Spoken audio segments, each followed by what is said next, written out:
Once again, TFC2 would like to thank the West Rouge Soccer Club for participating in tonight's ceremonies. Toronto FC2 fans, the United Soccer League would like to welcome you to our third home game of the Ontario Soccer Centre.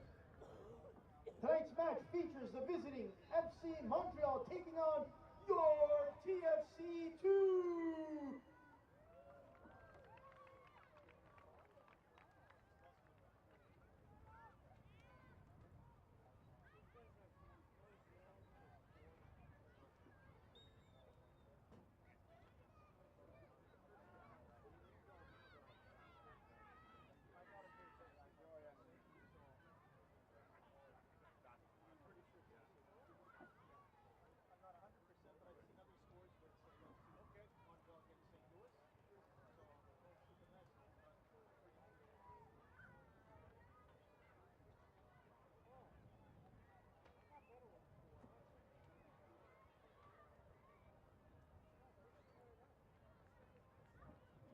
Ladies and gentlemen, the officials for tonight's match are referee David Berry, assistant Peter Pendilli, Jason Olinsky, and your fourth official Alexis Vaughn.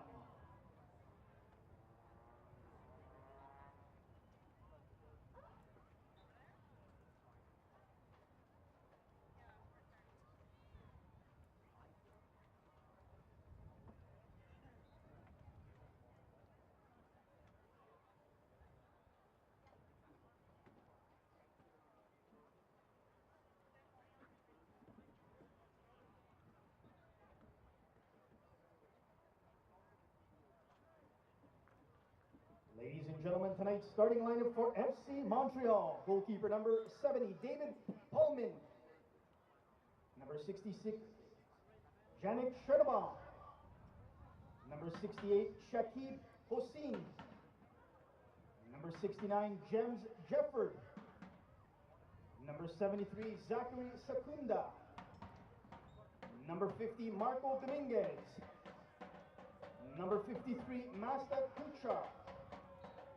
Number 43, Zachariah Misudi.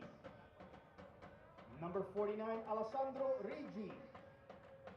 Number 72, Fabio Morelli. And number 63, Charles Joly. Your head coach, Philippe Udefoy. That is your FC Montreal.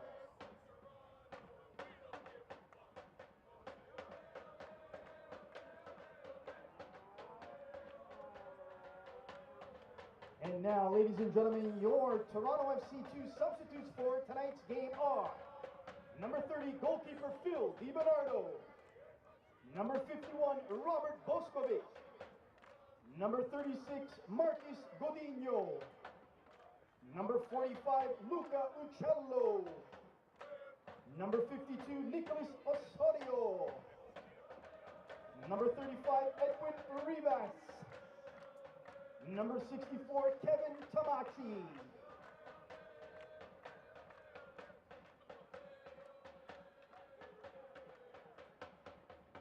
And now, TFC2 fans, please welcome tonight's starting lineup, led by head coach Jason Beck, number 40, goalkeeper Quinlan Roberts. Number 59, Amika Onane.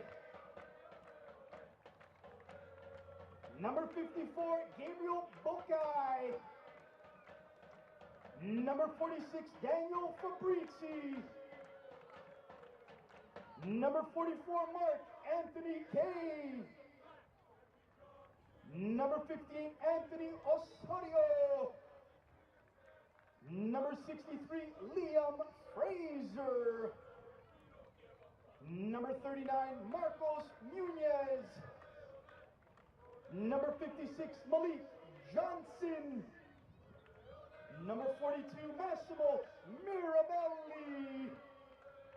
And number 22, Jordan Hamilton. That is your starting lineup for Toronto FC2. Let's give them a big round of applause.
Tonight, it is the USL version of the battle between Toronto and Montreal that has been going on for over a century, dating back to the Maple Leafs and the Canadiens.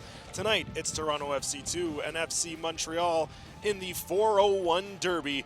Montreal looking to avenge a 2-0 loss in Montreal earlier this season.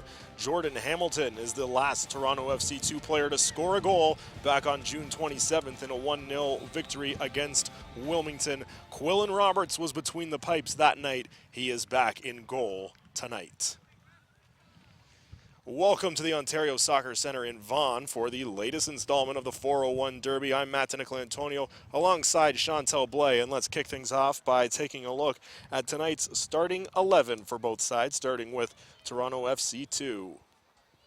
As you see, as mentioned, Quillen Roberts back in net. He was in goal on Saturday evening in the 1-0 loss to St. Louis. Jordan Hamilton headlines the offensive attack with Massimo Mirabelli and Malik Johnson. Toronto FC 2 still without a few of their regular players. More on that in just a moment.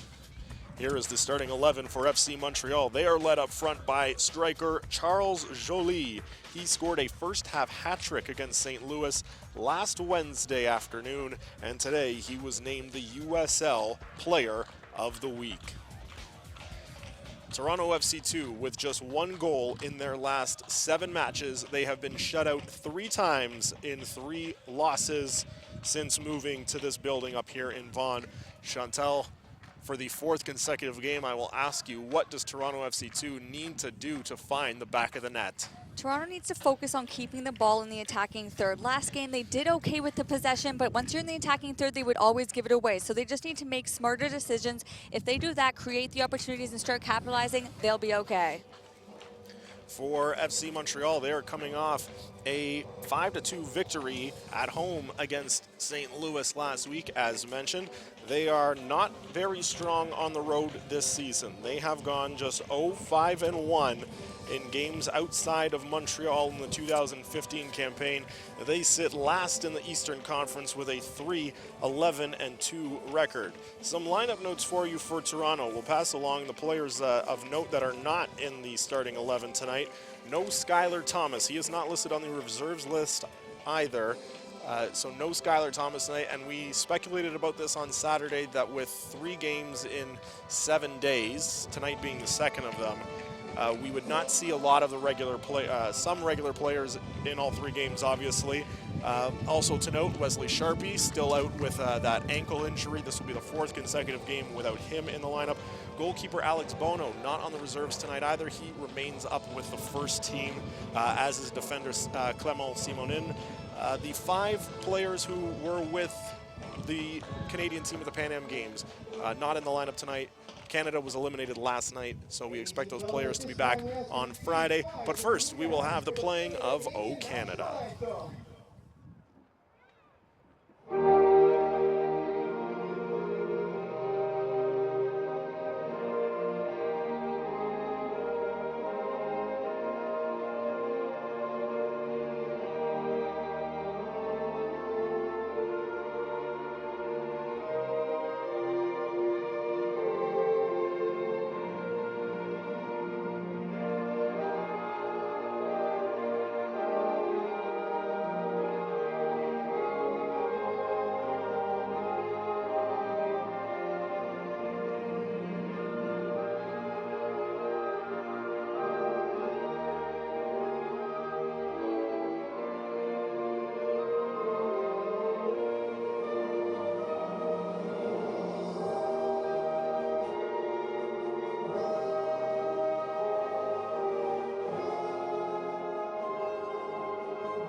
We are moments away from kickoff here at the Ontario Soccer Centre between Toronto FC 2 and FC Montreal.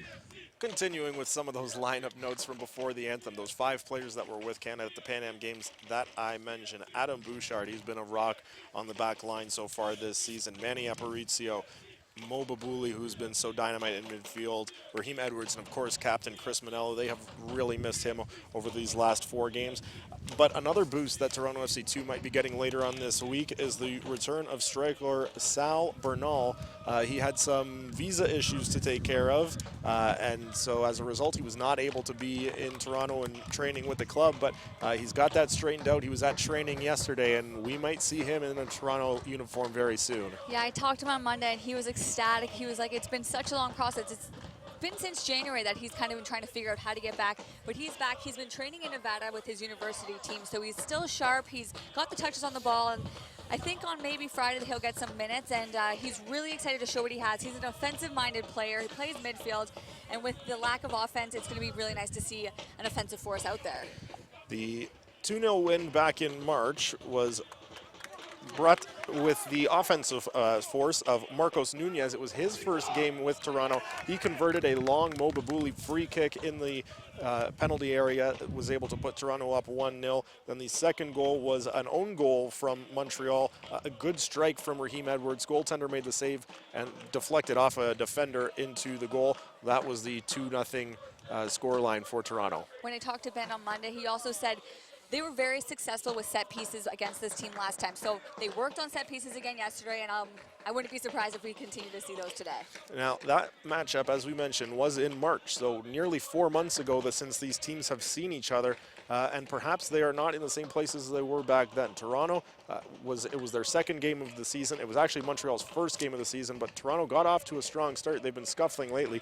For Montreal, it's sort of been the other way around. They've been improved in their last few games. And with something like that, it's kind of like things have to start turning around for Toronto FC. So if it's going to be a game, it'll be a game where it's going to be 2 rivals, where they're both going to battle out. So I think we're in store for a very entertaining one. And that's what the Toronto players had said in media yesterday. You always get fired up. We were talking to Daniel Fabrizio, and he said that it's a rivalry game, whether it's Toronto FC and FC Montreal, or the Montreal Impact, or in football with the Argos and the Alouettes, in baseball going back to the Blue Jays and the Expos, and of course the Leafs and the Canadians. It's always a rivalry when these two cities face off, and you do not want to lose to your big-time rival. And we are underway here in Toronto. The sun is setting in the southwest to the northwest from where we are sitting right now. And that is providing a little bit of a glare coming over from the, as you can see, the vantage point of our camera down in the Toronto side of the field. So that will provide a little bit of a distraction, I would imagine, for players on this side of the field in the early going. Especially if the ball is going to be lifted and crossed over in the air. It may be a tad difficult to see. That first attempt at goal was a very weak one from Montreal and easily handled by Quillen Roberts. He saw his shutout streak end on Saturday evening at 310 consecutive minutes. And what a way to lose it. A Marcus Godinho own goal on a cross from the right post to the left. And obviously nothing that Quillen Roberts could have done in that situation. Own goals are such a disappointing, first of all, an own goal in itself is disappointing, but to lose from that is something that I'm sure they want to put behind them. There is an opportunity for Montreal, and very easily handled once again by Roberts. So in the early going, Montreal with the possession and with the shots on goal. And now we see Osorio moving forward. Massimo Mirabelli. That is Anthony Osorio, the middle of the 3 Osorio brothers in the Toronto FC system. Of course, the eldest, Jonathan, is up with the first club, and the youngest, Nicholas, made his professional debut in a substitute appearance on Saturday night against St. Louis. He is on the reserves list tonight, so we'll see how many Osorios we will see this evening. Mark Anthony Kay, a staple in the Toronto lineup, especially of late with the notable absences, and he has been dynamite for the Baby Reds on that back line, anchoring the left side.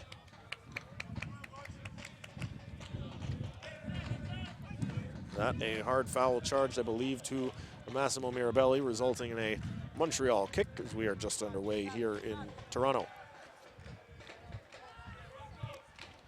Another player that I might keep my eye on for Toronto tonight is Malik Johnson. He came in as a substitute for Toronto on Saturday and looked pretty explosive in the about 15 minutes or so that he played on Saturday, and that's a player that head coach Jason Bent singled out in his post-game comments as a player that he liked the energy from as a substitute. He's a very good player to go and show to the ball and take control and kind of start building from the back and going forward. That's one thing that they've wanted to work on for quite some time instead of doing the long ball, so he's doing a really good job for that. Well, that through ball there found Charles Joly. We mentioned him off the top of the broadcast, but he was whistled offside. The flag went up. So Montreal in the early going, trying to get Joly sprung. He is the lone attacking striker in the middle of the formation. There's Johnson trying to get around Shakib Hossein, and he draws a foul, and it will be a free kick in a decent spot here for Toronto. We'll see what they choose to do in this situation. And another thing to keep an eye on is that Luca Uccello, who is normally for the last 3 games or so, one of the prime specialists, to take the free kicks and the corner kicks. He is not in the starting 11 tonight. He is on the bench. So it will be Marcos Nunez who stands over the ball. Of course, he had a goal in Montreal back in March. He will curl this one into the box, and it's kicked. Oh, what a save by David Paulman. That was nearly an own goal for Montreal, and an excellent scoring opportunity for Toronto. A very good free kick from Marcos Nunez. He hit that with perfect pace, and it landed a perfect, dangerous spot. As you saw, they were able to follow it in, and that went off the foot save of the Montreal defender. Didn't catch which number it was, but an excellent diving save to the left by David Paulman, his toughest test of the evening. Now here's Johnson with a strike, and another good save from Paulman, getting those hands straight up above his head, knocking it out for a corner, and Toronto is applying the pressure now. They're turning up the thermometer on Montreal a bit in these last 90 seconds. I believe this is the first time in the last 3 games that we've seen them have a shot on target in the first 5 minutes of a game. Definitely an encouraging sign for Toronto as they look to break out of this offensive funk. 3 consecutive games without a goal. This one is played short. Nunez will take it back. He tries to cross it in, but it was deflected away by a Montreal player. Jordan Hamilton, I believe, was the intended target. He's wearing the bright neon yellow cleats out there tonight, working in the middle of the field. Jordan Hamilton has the last Toronto FC2 goal back on June 27th against Wilmington. That was 7 halves ago for Toronto. And now Toronto moving forward with pressure again. There's a strike from Nunez, and it's blocked out of bounds. Fans, don't forget to visit the new USLsoccer.com to get the latest news and live stats, and check out the new social media hub. Toronto with another good offensive possession here, and they continue to apply the pressure to Montreal. Definitely the best start they have had to a game here at the Ontario Soccer Centre in their 4th home contest at this facility. Their 6th home contest overall, looking to improve on a 1-3-1 mark as the host side. As Liam Fraser freeing up the ball for a teammate. And Gabriel Boaki, who got the start against Pittsburgh a couple of weeks ago, made a relief appearance on Saturday against St. Louis. He is back in the lineup starting this evening. Liam Fraser stepping up, knocking the ball away from Zakaria Masudi, and Toronto will control. Nunez moving forward. Joly applying some back pressure there. Toronto able to free it up. There's Johnson. Johnson will loft it forward, looking for Nunez, off ahead, and it comes down onto the foot of Shakib Hossein, and he will boot it out of bounds, and Toronto once again is really forcing the issue in the attacking third. The off-the-ball movement is so successful right now for Toronto, and you can see that they're all connecting the passes.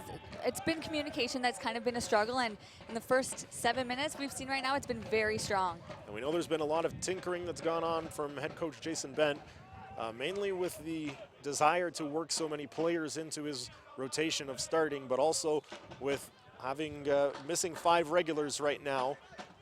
It's a necessity, and playing a number of matches so close together, another necessity to to work through, and we'll see if tonight is the combination that finally nets some results. Now here's another chance for Montreal, and a strike on goal, easily handled by Quillen Roberts once more. A very open back and forth, fast-paced speed to this game in the opening 8 minutes. And once again, Toronto is all the way down near the Montreal goal. There's Mirabelli. Mirabelli is knocked down, and he has won a free kick. And this one will be about dead straight on line with the Montreal goal, maybe 15 yards out of the 18-yard box. With the way the wind is blowing right now, I'd say go right on target. It could be a very dangerous shot if you are on target. The wind is blowing directly in towards our camera lens, so as this shot is being taken, it will push it from the right side of the goal to the left, looking at the Montreal goal. It is Nunez again. Nunez with a strike, it's blocked in the box, and quickly Montreal is on the counterattack, speeding up the left flank. Has crossed over for Fabio Morelli. He is bumped off the ball by Fabrizi. Marc-Anthony Kay back in support as well. And once again, Morelli taken down by Kay. Nothing signaled from the official, and played up for Toronto. Hamilton and Johnson back towards the Toronto goal. Marc-Anthony Kay has it on the left sideline. He will get it back, one touch for Osorio, and now again for Kay. Long ball forward for Jordan Hamilton. He is deemed onside. He collects the ball just to the left of the box, now works it in, carries it back out. He has Osorio coming up the left flank with him. Hamilton still controlling. Hamilton now back for Kay. Kay thought about a strike, decides to carry it. Now a one touch, gets it back. Kay looking for a cross. He finds a open seam, but it is quickly closed by Montreal and knocked out of bounds. And once again, Toronto really applying heavy pressure, and they will take that quick throw in. Jordan Hamilton is knocked down from the back. Play goes on. Osorio. There's Nunez. Nunez looking at goal. There's Johnson. He's trying to run onto it. He is bumped by a defender. That's Shakib Hossein, and that will go out of bounds and a goal kick. So Toronto still around the area. No shots on that particular flurry, but they remain ever dangerous in these opening 10 minutes. Become a fan of the USL on Facebook for exclusive league news and interactive content.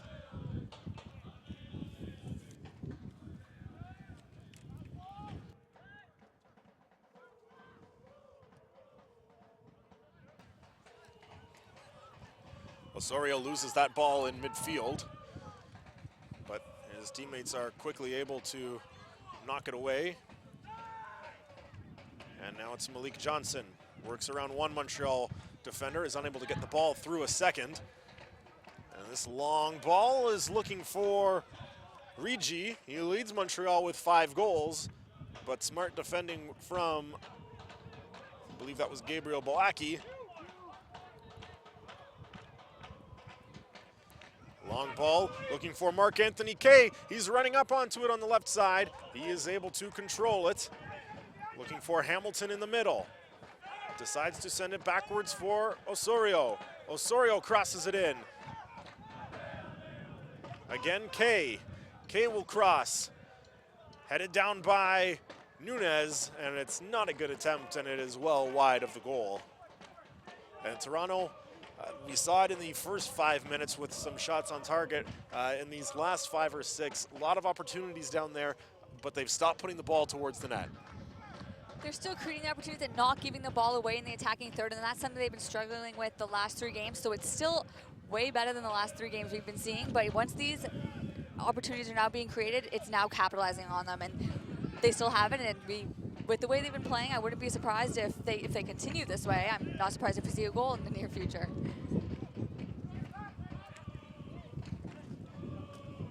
Still scoreless here after the first 12 minutes between Toronto FC2 and FC Montreal. Liam Fraser stepping up at midfield. Kay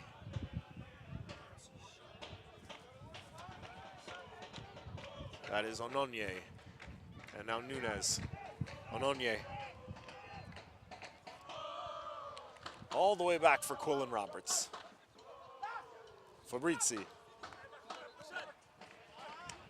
A long ball looking for Mirabelli. That is stolen away by Charbonneau. Charbonneau still working with it. Knocked off his foot by Liam Fraser. And a counterattack with speed once more from Toronto. Nunez looking for Hamilton going up the right flank. It does not connect, and it is sent out of bounds by, I believe that was Hosin again.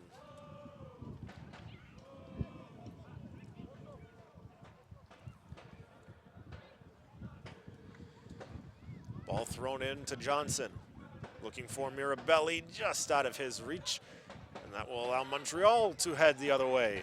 It's been a track meet so far, and Montreal has the opportunity here, and the offside flag is up once more. Charles Joly, for the second time in the opening quarter of an hour, is flagged on an offside. So it's clear what the Montreal strategy is here right now. That through ball for Charles Joly is point of emphasis number one.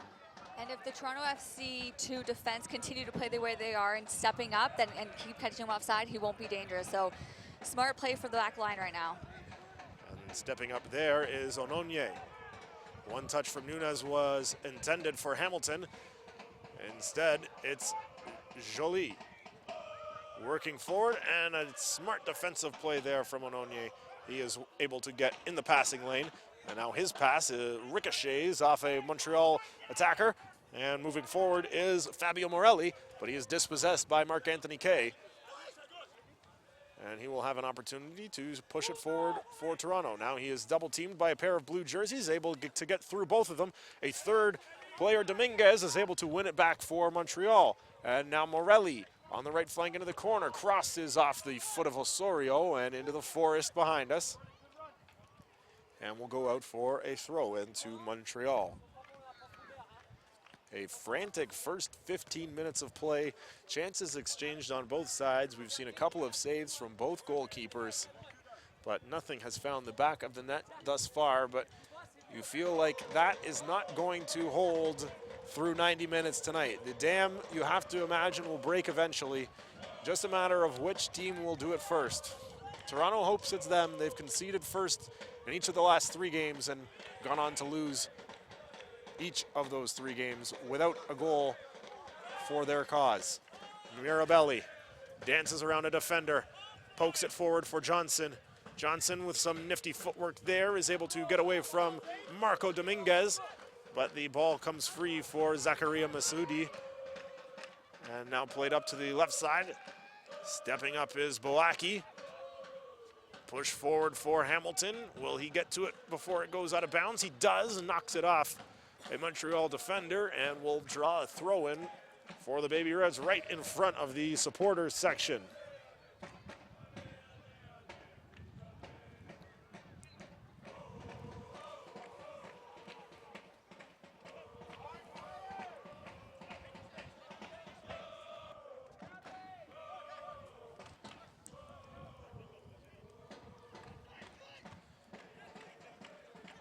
Losing the ball in midfield, and now Montreal will counterattack quickly once more. They're moving forward quickly. It's run on to on the left side, and a good sliding challenge there from Boaki. Pushed forward for Nunez. Excuse me, that's Mirabelli. Ball won by Montreal, and there's Joly. Crossed over, looking for Morelli. Out of his reach. Seems like the last 2 minutes, Toronto FC kind of shifted from doing quick passes and through passes to trying to do too much themselves and losing the ball, and they need to stop doing that and switch back to having possession right around this young Montreal team.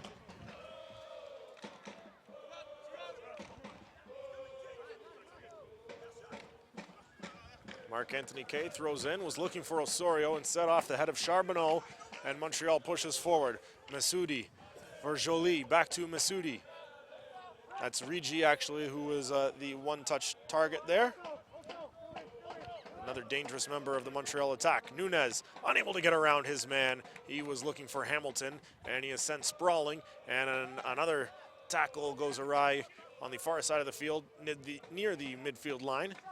The ball bouncing around and finally controlled by the Montreal defense. And Shakib Hossein will control. Dominguez up the left side. That's knocked out of bounds by Nunez, so it will be a Montreal throw.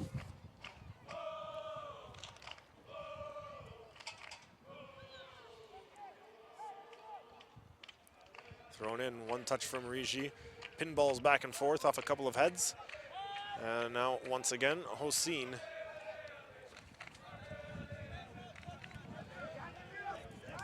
Onto the near side. There is Morelli. Charbonneau. Hossein. Long ball forward on the left side. That is headed down by Boaki and allows Roberts to control it for Toronto.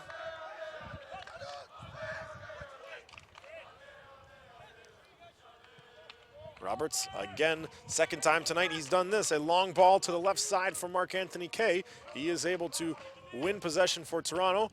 One touch passes with Mirabelli. Kaye lost his footing there as he was trying to juke around a Montreal defender. Lost possession, but it is sent out of bounds by the Montreal player Masudi. And a opportunistic throw in here for Toronto in a good spot. Mirabelli leaves it for Kaye. Referee says play on. Kaye in for Hamilton. Johnson, that shot ricochets off the head of a Montreal player, and I believe a foul is being called here on Montreal right on the edge of the area, so it will be a free kick to Toronto in a good spot for another scoring opportunity. And let's see what they can do with this.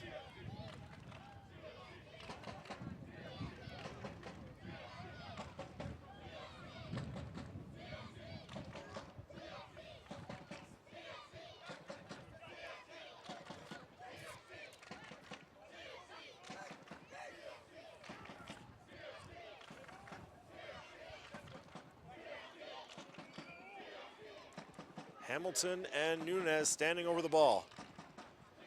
At the moment, Malik Johnson is actually in an offside position. I don't see another defender behind him. Now he will move forward, and I think the referee was telling him, you really don't want to be putting yourself offside before this kick even gets taken. Hamilton and Nunez, let's see what kind of trickery they have here. Hamilton lined up towards the left foot, Nunez with the right. Hamilton will have a go at it, and it's just over the bar, curled it over and around the wall, just a little bit high. It was a good attempt. He hit it perfectly, just a little off target. Second look here at the attempt from Jordan Hamilton. I really think Montreal thought it would be a fake and a kick to Nunez, and that was very, very close for Jordan Hamilton, looking for his third of the season. Fans, don't forget to follow at USL on Twitter to become a league insider, join club conversations, and have a chance at exclusive giveaways. And that nearly a giveaway from Daniel Fabrizi, but a fortuitous bounce allows Toronto to control. Osorio bodied off the ball by Dominguez. He goes down holding his head, a little bit theatrically maybe. The referee seeing through that and deciding not to award a foul. I think perhaps maybe it could have drawn a whistle, but the clutching from Osorio may be a little bit exaggerated. That goal kick from Paulman is too high for Morelli to handle, out of bounds, and Marc-Anthony Kaye will throw for Toronto. This bounces back to Joly, and he's unable to control it cleanly, and it will go out of bounds. Masudi around Liam Fraser. Masudi pushing forward. He has Morelli and Joly. There is Joly, taken off the ball neatly by Ononye, and Nunez rather will move forward. He is knocked down and off the ball by Masta Catcher. And that is a little bit too aggressive, says the referee, and will be whistled down. And this will allow Toronto to slow the pace and move it forward as they so choose. Osorio surrounded by 3 blue jerseys, again taken down, and now he goes grasping at the foot of Dominguez, and this is the second time that Dominguez and Osorio have come together. No call on the first knockdown, and then Osorio actually grabbed the ball with his arms, and still no call from the referee. A little bit lackadaisical from the referee there. Osorio will collect a loose ball. Mark-Anthony Kay switching the field all the way over to the right side for Mirabelli, who knocks it down. Mirabelli push forward. That cross in is off the foot of James Geffard and back out. This will be Boaki to throw for Toronto.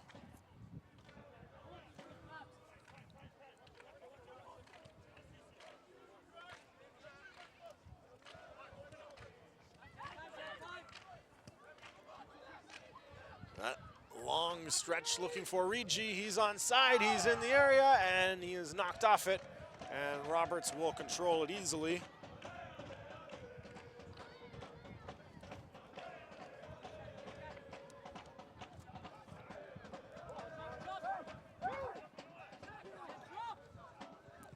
Roberts taking his time, third time, looking for Mark-Anthony Kay far up on this left side, the defender being pushed forward.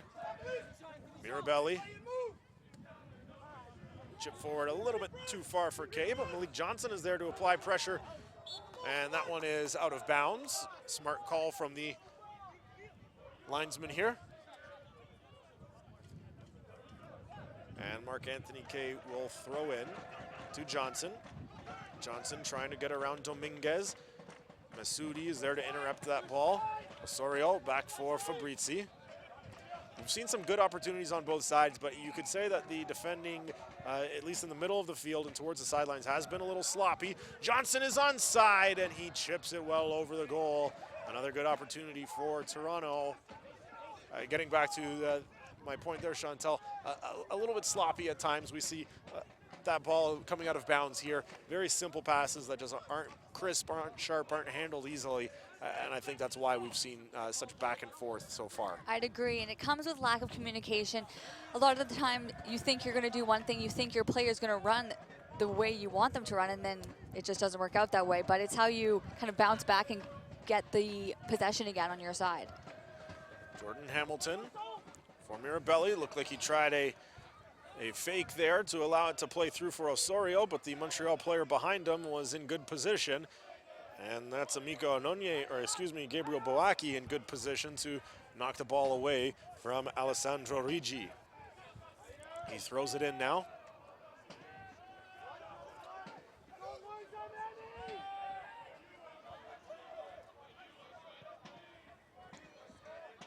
Geffrard, the long ball forward. And a foul being called here on Charles Joly. Will give Toronto a free kick in their own penalty area.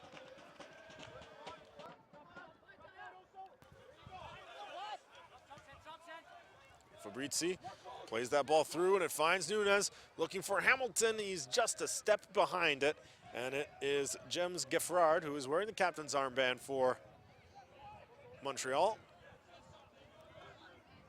And he is able to knock it out of bounds.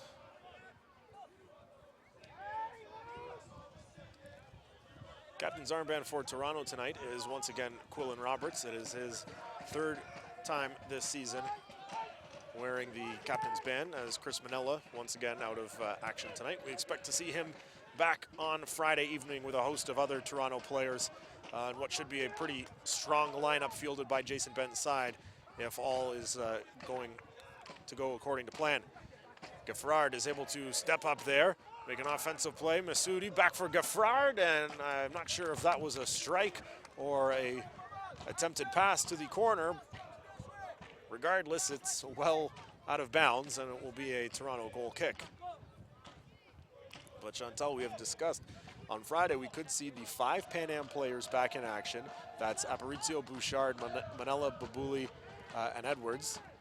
We could also see Skylar Thomas back as he is out tonight, but we suspect that's nothing more than just a day of rest. We could also see potentially Wesley Sharpie back in the lineup. And when we talk about Bouchard, Sharpie, and Thomas, that is three very strong defenders that Toronto could have back at their disposal this Friday. And could have used a little bit of a better defense there, but it is not threatening as Roberts is out at the edge of the penalty area to collect that, as Amika Ononye was nearly exposed by Charles Joly there. And having those guys back, I'm sure Bent's excited to have them back. I'm sure they're excited to be able to join their team again. But I asked Bent on Monday how he felt the guys have stepped up and filled those guys' positions, and he said he's been very pleased, and they've kind of came to task, and they've done a great job. Even though they haven't got the results they wanted, they're still showing that they can put the time out and compete with these strong other teams.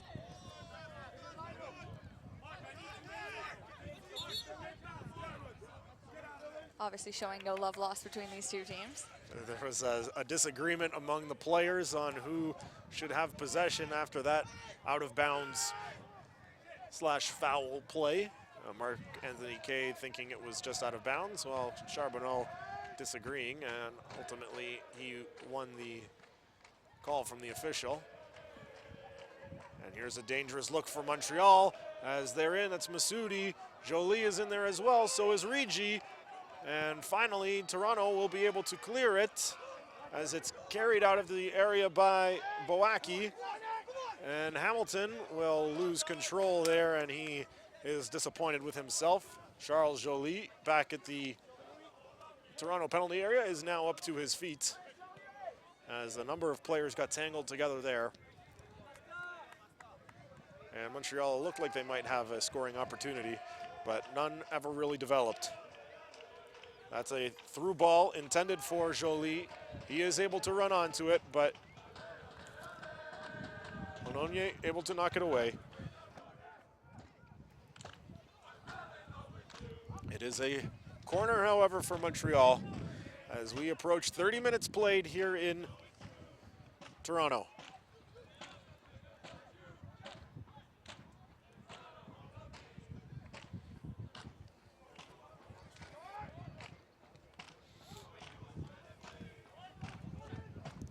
That cross into the box finds its way out of bounds again.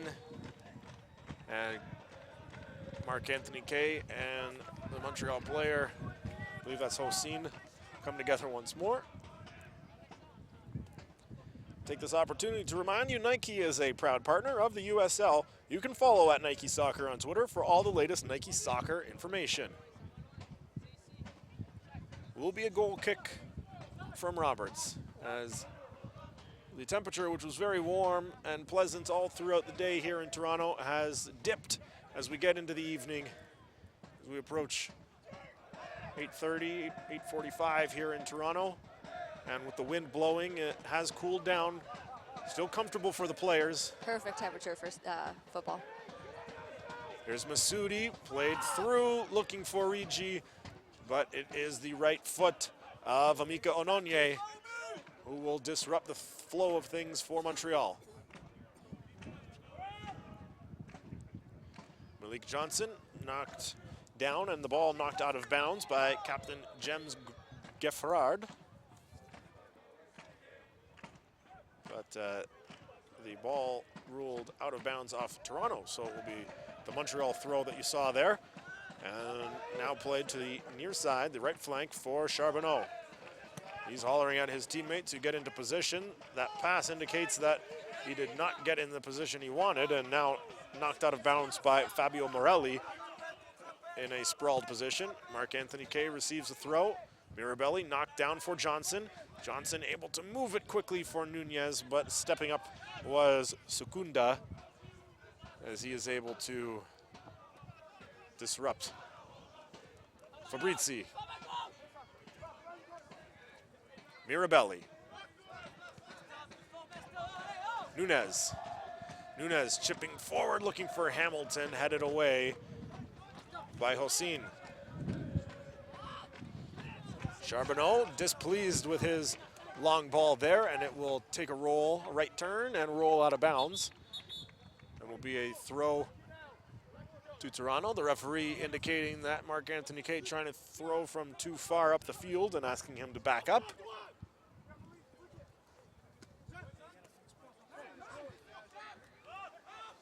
Dominguez controls for Montreal, and now it is sent wide left for Zachary Sukunda. Rigi plays it forward for Sukunda. He tries to cross it in. It's off a sprawling Marcos Nunez, and it will go out for Montreal's second corner of the evening.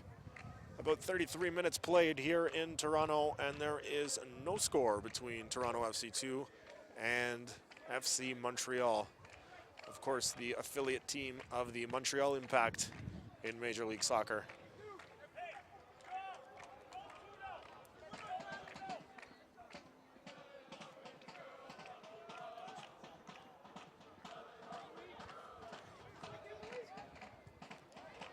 That easily handled by Massimo Mirabelli and played out of bounds on the sidelines. And Montreal will get a throw in as a result. Played in again and knocked out again by Amika Ononye. Mirabelli push forward, looking for Hamilton again. Is off a defender. And now an opportunity for Hamilton, but he is unable to take it cleanly. Good challenge there from Malik Johnson. Knocks it out of bounds and will force Charbonneau to throw in from farther back than where he was. Pressure there coming from Mirabelli, forces a long kick from Hussein. The intended target is Rigi. He has control of it now. That's Alessandro Rigi. He leads Montreal with 5 goals this season. He was dispossessed by Toronto, and this is all the way down near the 18-yard box of Montreal. Rigi's a very difficult player to cover because he's so quick and he has a lot of pace that you don't know if he's going to take him on, but he also feeds his players very well, so he's going to be very dangerous to decide if you're going to go man mark him, or if you give him enough space, he could just easily go right around you. He is a smaller player, however, and we see in situations like that, Marcos Nunez able to body him off the ball, and it's an offside. And I wonder if it was on Massimo Mirabelli here on the left side here. It didn't appear originally as if Hamilton was offside. He may have taken off right before the ball was distributed, but it was a close call for sure. All USL regular season and playoff games are available live, free and in HD on YouTube. Connect with the USL YouTube channel today. We thank you for connecting with us tonight. I'm Matt Tinicolantonio. My broadcast partner is Chantal Blais. We are bringing you this game from the Ontario Soccer Centre in Toronto, Ontario. And it is scoreless through 36 minutes. Masudi. Montreal still threatening, but Marc-Anthony Kaye will step into it. And Osorio pulled down there by Dominguez. And third time is the charm for Osorio. That is the third time that he and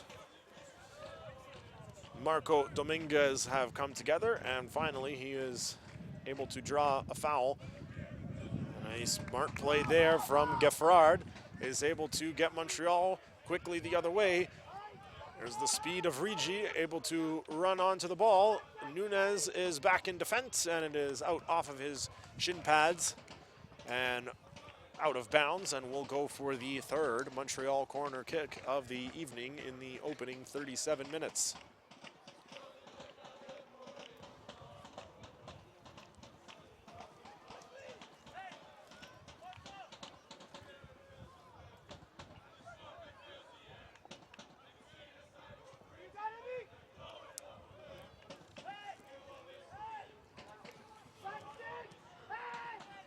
Played in and knocked down off the head of Fabrizi. Good defense there from the tall Toronto defender. And a slip there from Rigi allows Marc-Anthony Kaye to push forward with numbers. It's 4 Toronto players to 2 Montreal. Masudi coming back to provide some relief. Here's Mirabelli with a strike, and it's off a foot of a Montreal player and comes down to Jordan Hamilton, and he will have to knock it out of bounds. And this will go for a goal kick, and an opportunity lost there maybe for Toronto. It was a good opportunity, and sometimes I think the last three opponents they played were very strong, and they didn't give Toronto FC2 this much time on the ball, and I think they may kind of be caught off guard that they have this much time and opportunity in the attacking third. But in that instance, you got to either take the shot quicker or pass it off to an open player. The last three opponents, Pittsburgh, Rochester, and St. Louis, all more veteran clubs. This Montreal side has a little bit more youth, very similar to Toronto. And this has gone out for a goal kick to Toronto. So the team's very evenly matched, both in terms of age and likely ability, and it shows in the record this season. Toronto and Montreal, both with 3 wins. Montreal, rather, has played a few more games and a couple extra losses and 1 more draw. There's a header, there's a strike there off the foot of Ricci, and a turnaround shot. Actually, that was Morelli, and he put that over the goal, and crisis averted for Toronto as Montreal, with possibly their best scoring opportunity of the evening. Ricci did very well to keep it in off the head. That would have been a beauty goal if that was placed top corner. Very difficult shot indeed. And just put high by Morelli.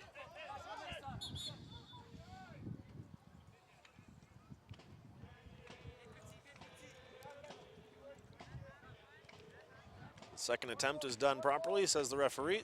Fabrizi plays it for Liam Frazier, who dishes to Marcos Nunez. Nunez, Mirabelli stepped on the ball as he tried to move forward, and that gives Montreal all the time they need to claim it. And it will be Charbonneau. Ricci is with him. Charbonneau dispossessed by Kay, but Ricci is able to pounce on the loose ball a second time. And this is played out by Nunez with the proper amount of curve and spin that will send it deep into Montreal territory.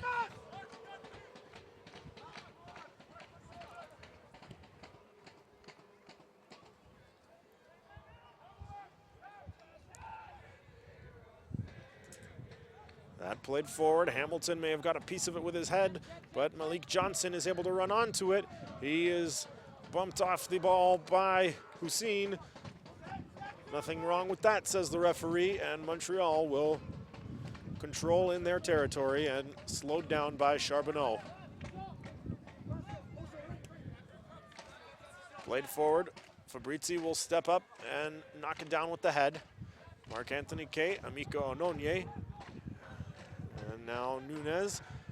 Ononye able to just get there in time as Ricci was pressuring, but Ononye now is down injured, and he is holding his chest area, and he seems to be in some considerable pain, and Charles Joly is down on the turf as well, so the referee blows the whistle, and both players will attempt to get to their feet, and now the Montreal trainer is being summoned onto the field. Ononye is slowly trying to get to his feet, and now back to a seated position and trying to stretch out his right leg.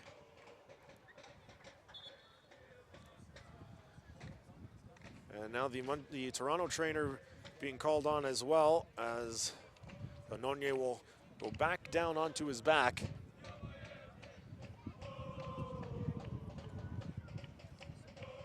So a pair of injuries here, one from each side, will allow players on both teams to grab a short water break and discuss strategy as we see 3 Toronto players, Nunez, Kay, and Boaki,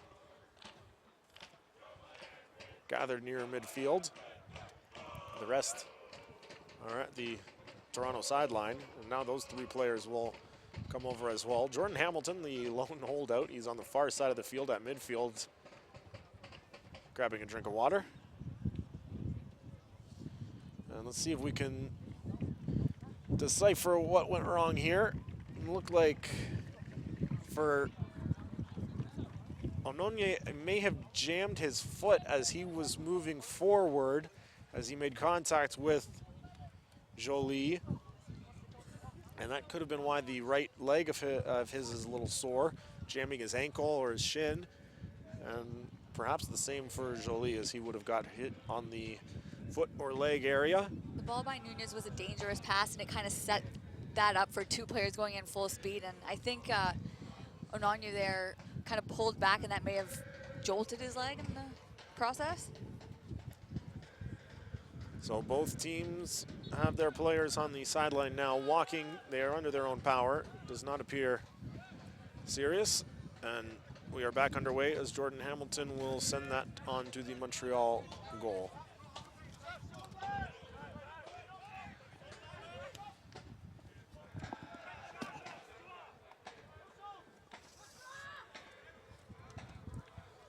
This high in the air and comes down for Rigi. Mark-Anthony Kay is able to steal it away. Toronto with some numbers. Kay moving into the middle. Kay will cross it over, looking for Nunez running onto it, but Montreal player, I believe that was catcher, is able to get in the way of that. Osorio steps up and heads that forward. Fabrizi, Liam Frazier, around one man, chip forward. Mirabelli, and the offside flag is up once more, and that is something that Massimo Mirabelli has struggled with over the last 2 weeks. In the opening contest here against Pittsburgh, I believe he was offside 5 times on that night, and this is possibly the second tonight for him, and will allow Montreal to have the kick from 10 yards outside the area, taken by the goalkeeper, Paulman. And Ononye goes up for the header there, comes down, and he is again limping, and that right foot still giving him some difficulties, and that will be something to monitor at least through the rest of this first half. We have about 30 seconds plus added time, and we'll see if Emeka Ononye is able to continue in the second half. And Mark-Anthony Kay whistled for a foul here as he went up hard up the back of the opponent, Alessandro Rigi. Now getting spoken to by the referee, and he is explaining exactly what happened on that play and why he is not allowed to do that. 1 minute of added time here for the first half. Before we have the halftime whistle, we will get a free kick from Montreal in a good spot. Rigi will take it. A number of blue shirts have moved into the penalty area. A 3-man wall separated by some distance. Nunez, Osorio, Mirabelli, all on that wall.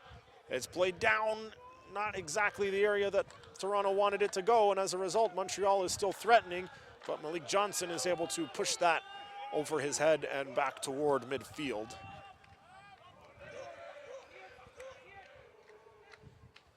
And Toronto will avert the danger.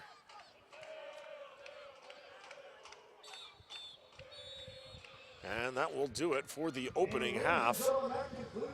Almost miraculously, we have no goals in that opening 45 minutes. The first quarter of an hour had an incredible pace to it, several scoring opportunities both ways. A couple of good shots from Montreal, stopped by Quillen Roberts. A couple of shots from Toronto were either stopped by David Paulman or high over the goal. And ultimately, none were able to find the back of it. Perhaps the best opportunity came off the free kick from Toronto. It was taken by Nunez. It was off the foot of the Montreal defender and very nearly an own goal. But David Paulman was able to dive to his left and make an excellent save to keep this game scoreless. So first half has come upon us, and there are no goals between Toronto and Montreal. And now let's go down to field level. Chantel Blais is with Gabriel Boaki. Thank you, Boaki. Still 0-0. Battle of Ontario. How would you say the dynamic out there is? Well, it's high intensity. People are getting clashed. It's really intense. And what do you think needs to be done for your side to get the first goal? Just more creativity in the opposing third. Good luck in the second half. Thanks, Matt. Right back to you. Thank you, Chantel. That was Gabriel Boaki in good form in the first half. He was in the mix of things offensively and defensively, looking very strong in his second start in the last 3 games. So you see on the screen, nothing to report, no goals, no cards so far in this match. We remain scoreless, but do not believe that will be the case through the next 45. We will have first half highlights and second half action for you coming up in about 13 minutes, so make sure you come back and join us then. You are watching Toronto FC 2 on Toronto FC Live.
current mood in the change room? I think the mood was pretty positive.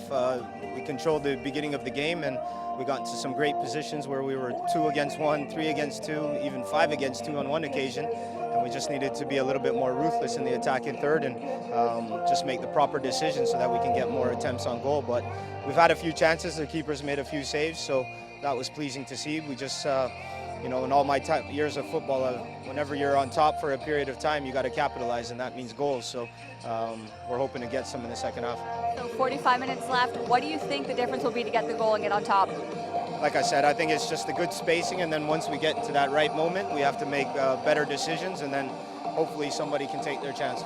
Good luck in the second half. Thanks, guys. Back to you. Thank you, Chantel.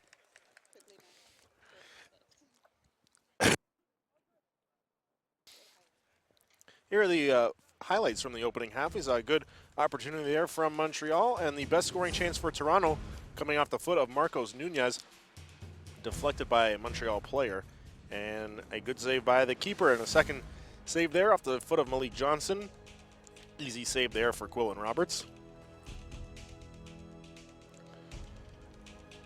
Some solid defense there from Amika Ononye, and another chance there from Jordan Hamilton, curled just over the way here in the second half. Or maybe not.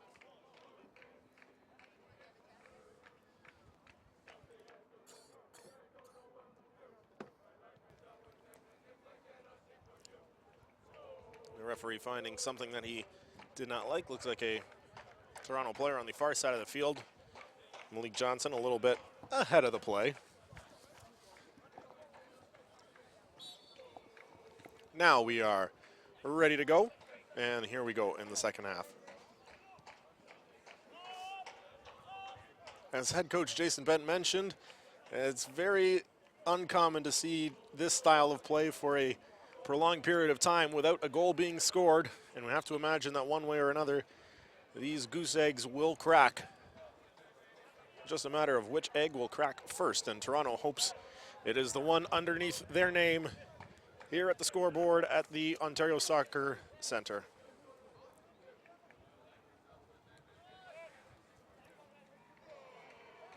Liam Fraser crosses, intended for Gabriel Boaki, and that from Ononye, and Ononye looks like he is still hobbling a little bit on that right foot. A little bit surprised to see him out to start the second half here.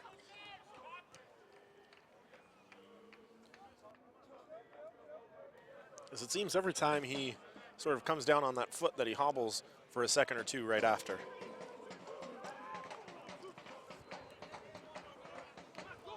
No substitutions on either side of the field as we begin play in the second half. Catcher will throw in. Ononye immediately intercepting, and back for Robertson. He will push it up the field.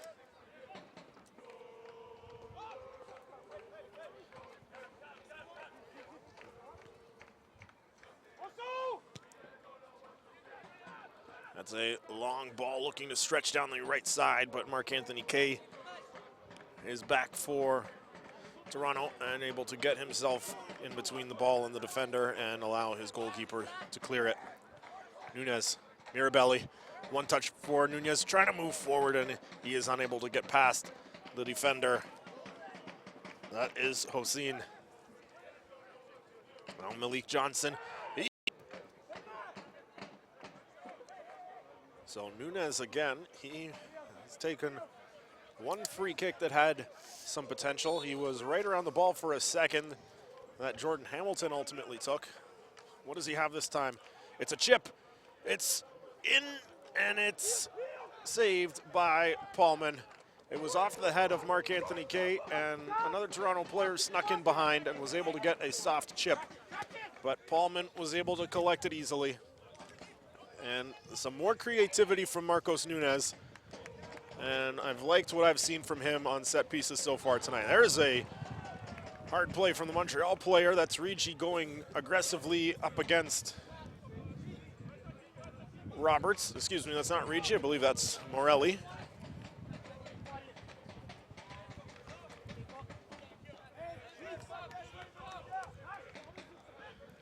And it looks like Quillen Roberts threw the elbow out a little bit. Taking control, showing whose box that actually is. And now Rigi and Johnson are exchanging, no, that's, excuse me, it's Boaki are exchanging some words. And I think another aspect, as we see long ball there, and that's offside or a handball. The flag is up from the official. Looked like it may have been taken down with the shoulder there by Jolie. I was going to say that another reason why I think this game is chippy, not only is it a rivalry game, it's Toronto-Montreal, but both these teams are young squads, and when you're going up against a more veteran team, sometimes maybe you want to shy away from that physical play, that aggressive play, because you know that they're a veteran player, where these guys are all very similar in age, very close in age, and you know have probably played each other at some instances before, and they feel that they can maybe take a couple more liberties with other guys their age, and you know, the chirping is a little bit more aggressive at that point. I'd agree with you. Another thing to take into consideration, both these teams had played very recently. So when fatigue kind of plays a role, it does get a little chippier. You're not going to make more of an effort in a tackle, but you're still going to get your foot in there and kind of make a presence known. Fans, don't forget to visit the new USLsoccer.com, get the latest news and live stats, and check out the new social media hub.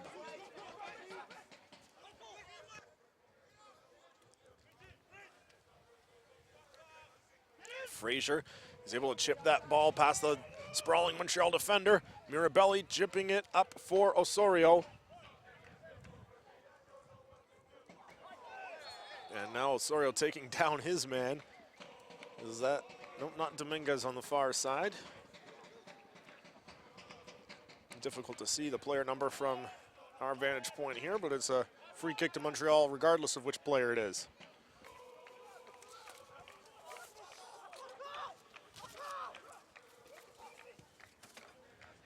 That's a long ball. It was in the air looking for Rigi, but Roberts is out well far enough to be able to grasp that in the mittens.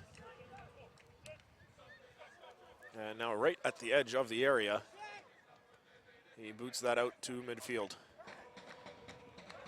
Malik Johnson on the left side. That will be Mark-Anthony Kaye in his familiar position, where we have seen him so much this season for Toronto. Morelli taken down by Frazier. Play on, says the referee. And this is Sukunda.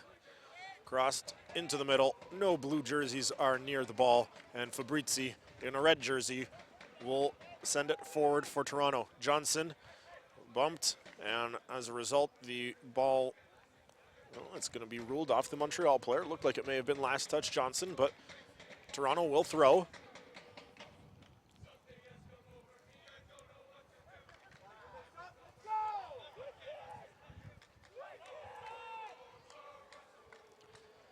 A long ball looking for Jordan Hamilton there, unable to get past the tall frame of Captain James Gaffrard. But Toronto looking for an opportunity there, but whistled against Toronto, and Montreal will have a free kick here. They try to take it quickly. Dominguez is able to do so. Rigi marked closely by Nunez. Nunez will send it into the Montreal third of the field. Secunda headed forward. Frazier for Johnson. Johnson unable to dispossess Jolie. And he sends that forward for Morelli. He is onside. Mark-Anthony Kaye is back there. It comes back, and a strike goes wide of the goal. It was Zakaria Masudi with the right-footed one-touch strike.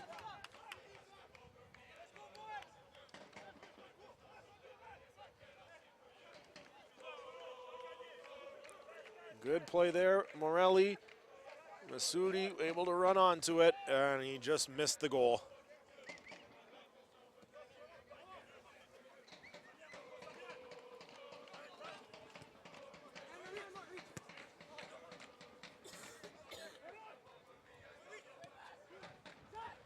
Montreal controlling in midfield. It's Masudi again. He just missed moments ago. He's running up. There's a strike and a goal.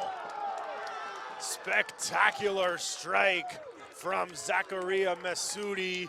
And in the 55th minute, it is Montreal who draws first blood, and they take a 1-0 lead. Seemed like Montreal came out the second half a lot stronger than the first half, and that just showed they had 3 opportunities, and the third try, they made no mistake. And I think in that instance, maybe just a little bit too much space afforded to Messoudi, and he did not miss on his second attempt from nearly the same area.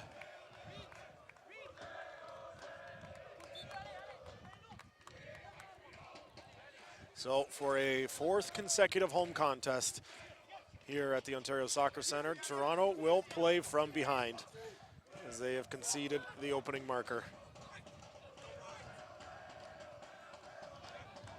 And Montreal does not look like they want to allow that as they are pressing quickly, looking for a second quick strike. It's Morelli. Now it's Rigi. Rigi into the box, looking for a cross. Looked like he had dribbled that one out of bounds, but no whistle from any official, and Montreal will still control here after it looked like Toronto might be able to clear. That one comes up and hits Marc-Anthony Kaye and will roll out of bounds.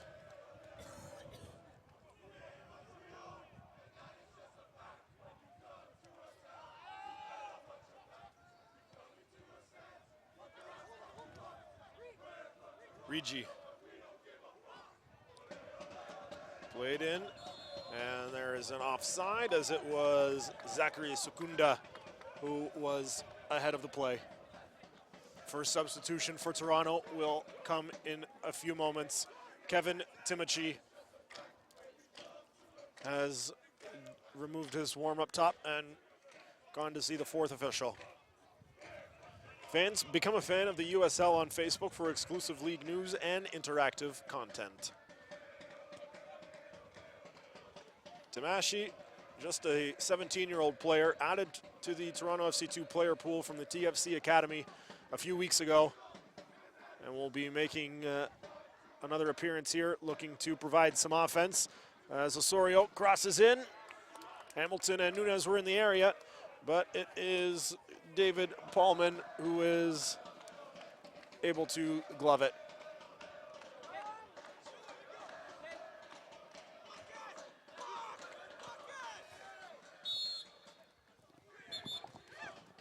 Looks like foul may have been called here, and this will be the first substitution, and here it comes. It's Kevin Tamachi, and a little bit surprisingly, it's Jordan Hamilton who is coming off.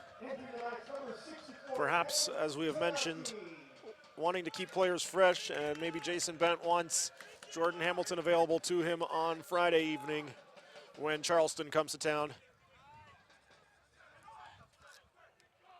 But Kevin Tamachi will take his place on the attacking line. That long ball is momentarily dangerous, and the referee not buying the theatrics from Charles Joly as he goes down clutching somewhere on the upper body, and the referee now will call the trainer as he was grabbing on to, oh, and there was a little bit of an elbow there from Emiko Ononye that may have caught him high. And it looks like it got him right in the sternum, and that will knock the wind out of you for sure.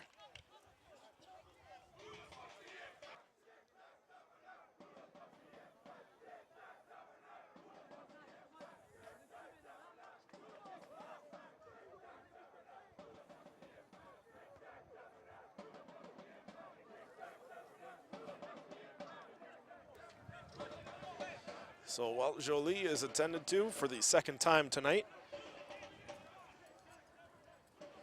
both sides looking to grab a drink of water. And it appears for the second time that he is no worse for wear.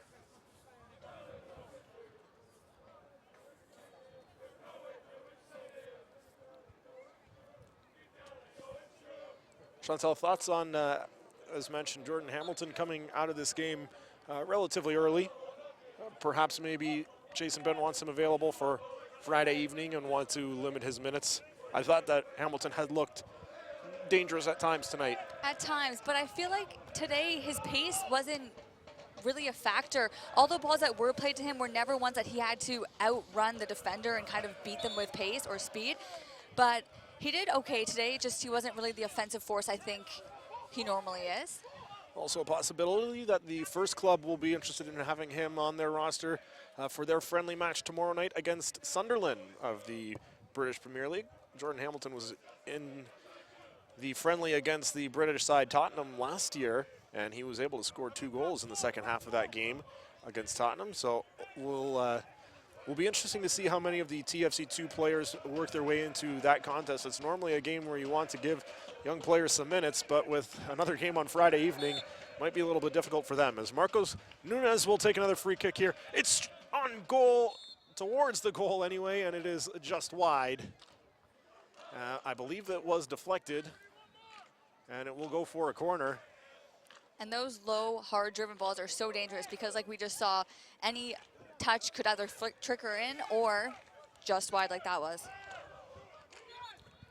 And for a third time, probably a good decision. I've been impressed with the variety of looks he's given off the free kicks tonight. No two really that similar. There's Johnson with a strike and a good block there coming out from the Montreal captain, Jens Geffrard, excuse me.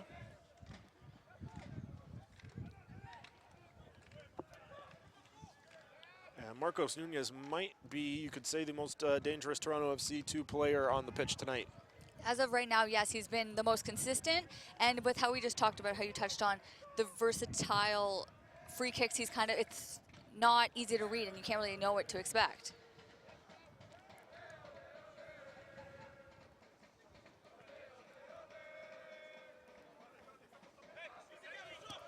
Sukunda played up long for Rigi.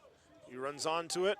Played in for Jolie. Jolie with some space. There's a strike and easily handled by Roberts after being deflected by Amika Ononye.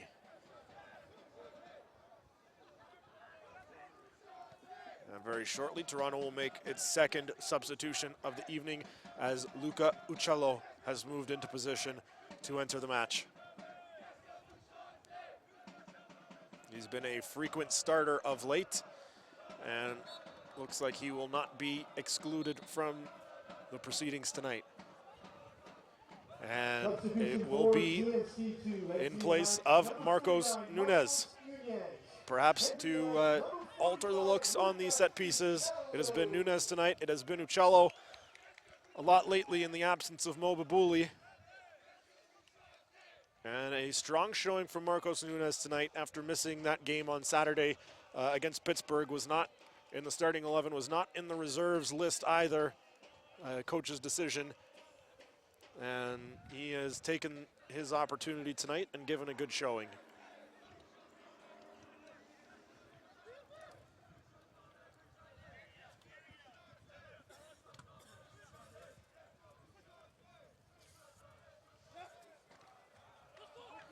So 2 subs used by Toronto, none thus far by Montreal. And again, 5 substitutes are allowed per side in USL action.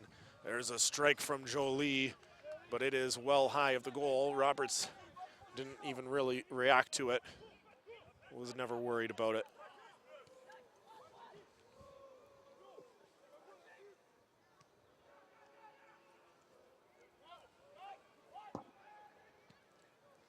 Played forward by Fabrizi. Uccello trying to knock it down. Excuse me, that was Mirabelli.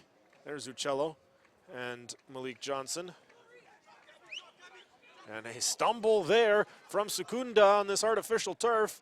And we'll see if Toronto can take advantage of that as they push forward. They cannot, as Dominguez steps forward and dispossesses Mirabelli. And now Sukunda is down on the pitch and he is holding his left knee. And that looked like a very dangerous potentially injury there as Quillen Roberts just booted the ball right out of play. And you can't see it on the cameras here, but there's a very foresty area right behind it. You've heard me reference it over our last 4 broadcasts, and I don't know why Quillen Roberts was so emphatic on knocking that ball out of bounds, but that one's not coming back anytime soon. But on a more serious note, we have Zachary Secunda down on the pitch, and we take a look, and he lost his footing on this artificial turf, and he was able to get up. Perhaps the adrenaline of needing to get back in defense was able to provide him some relief momentarily, and he is massaging that left quad and trying to walk it off. And you know, he certainly wants to stay in the game. No player ever wants to exit because of injury. He will have to retreat to the sidelines for a moment. Chantal, maybe you can walk us through what that feels like, first from an injury perspective, and then maybe secondly from an optics perspective, as it was a little bit of a comical looking spill. I feel like maybe in the instant, on the replay, it did look quite painful. It looked like his planting foot first kind of tweaked his ankle, but then his other foot really looked like it went over. But in an instance when you're running and no one's near you and you fall, it's a little bit of a pride thing. So you kind of be like, let's play it up and act like it's painful. But in that instant, it did look painful, but I'm sure he's a bit embarrassed as well. Will likely draw some ribbing from his teammates in the next little while. And we'll have to keep an eye on Twitter to see if any of the Montreal players are poking fun at their teammate. And while you're on Twitter, don't forget to follow at USL and become a league insider to join club conversations and have a chance at exclusive giveaways.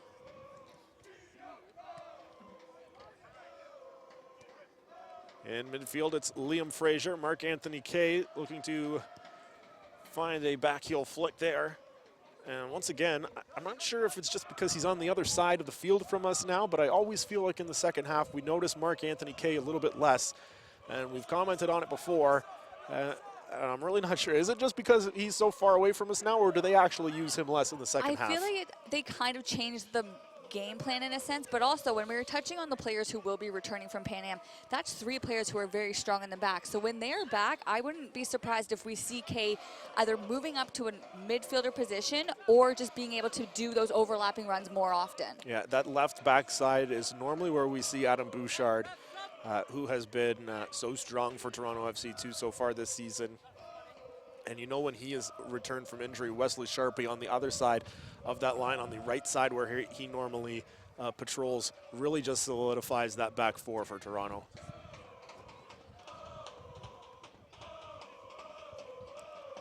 It will be Uccello to take this free kick. A substitution first. It will be Secunda coming out. Maybe the injury was actually a lot worse than what we anticipated. And it will be John Dinkota who is entering. And if memory serves, John Dinkota was responsible for the own goal. That gave Toronto a 2-0 advantage in Montreal back in March. And you know that he will not want to replicate the events of that Saturday afternoon.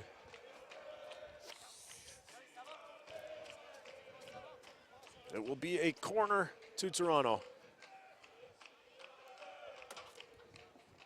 Played in, off ahead, and it's off a Montreal head and comes back out the wrong direction for Toronto.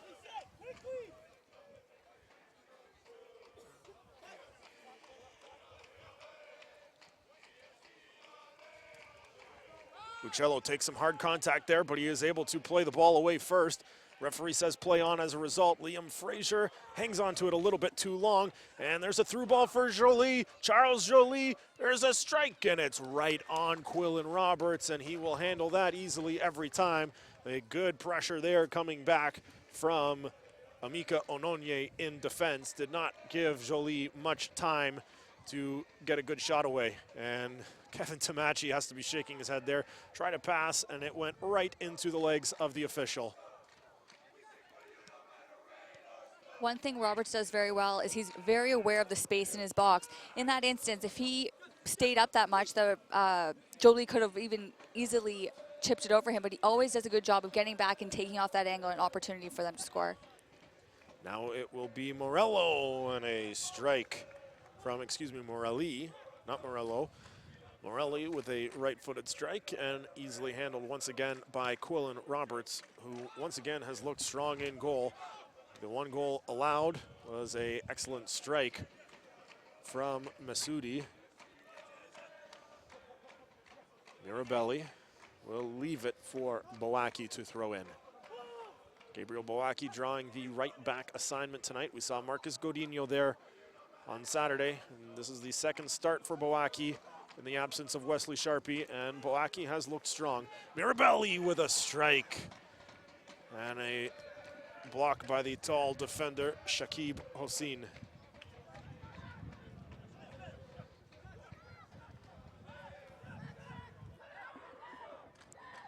Masudi running up again on the left flank. He will find Fabio Morelli.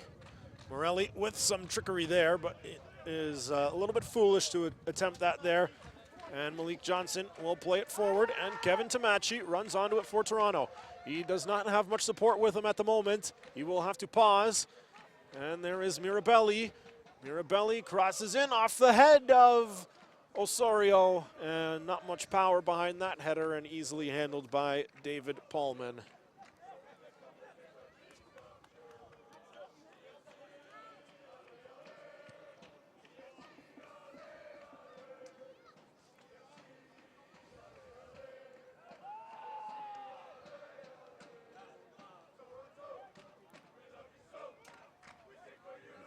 Masudi in midfield.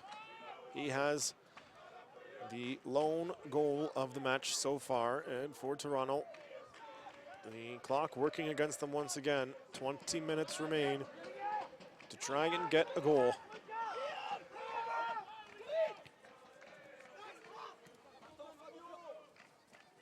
A pair of substitutes are waiting at midfield. Morelli with a little bit of a jab in the back of Gabriel Boaki. And nothing comes of that. Headed down by Dominguez. Kept in by Morelli.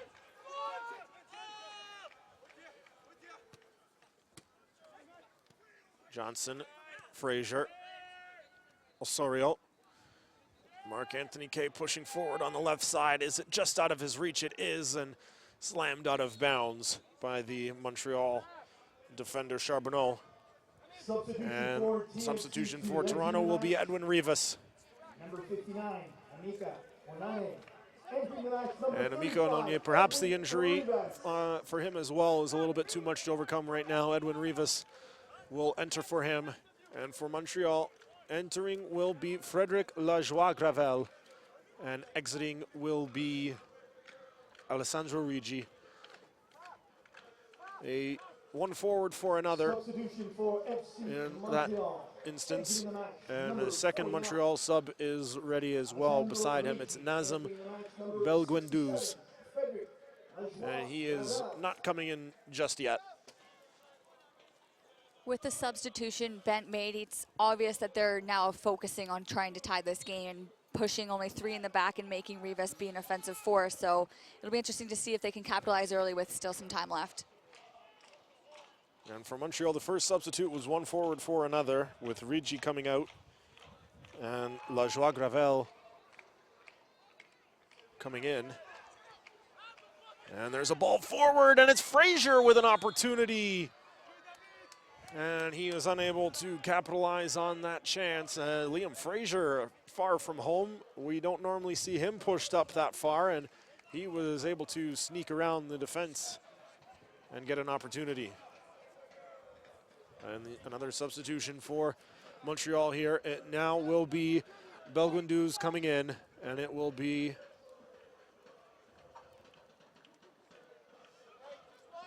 Masta Catcher, number 53, coming out. Number 53, Masta Catcher. Entering the match, number 62, Belguinduz.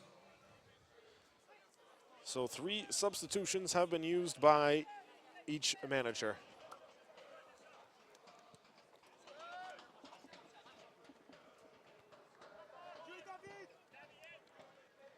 As we have a little over a quarter of an hour remaining here for Toronto. Mark Anthony Kay will fake the free kick and allow Liam Frazier to take it instead. And Toronto will push forward. Fraser looks like he's not quite sure what to do. And so Daniel Fabrizi will help him out. And now Fraser will decide that he will just let his goalkeeper, Quillen Roberts, decide which strategy to employ. Mark Anthony Kay is able to collect the ball after Charbonneau mistimed that header. Kay pushing forward, crosses, and it will land out of bounds. Seems like after we brought up the fact that Kay wasn't really involved in the second half, he has been given 3 opportunities. He's done a good job. He's done a good job making these crosses, but unfortunately no one's there to finish. So it will be a goal kick to David Paulman, who has had to make 2 good saves tonight in the first half and a small smattering of smaller, less threatening stops.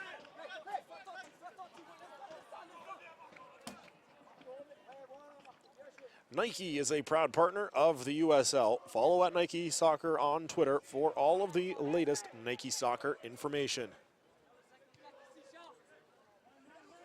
Uccello will chest that down at midfield, and now there is a Montreal player, that's Dominguez, who has gone to ground.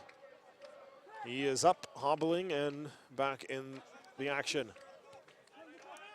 Uccello, Boaki. Uccello, one touch, was looking possibly for Mirabelli, but it was off target, and he's done well to win it back. Tamachi, one touch to Mirabelli. Mirabelli unable to chip it over Gaffrard, and it is out of bounds. Thrown in deep by Boaki.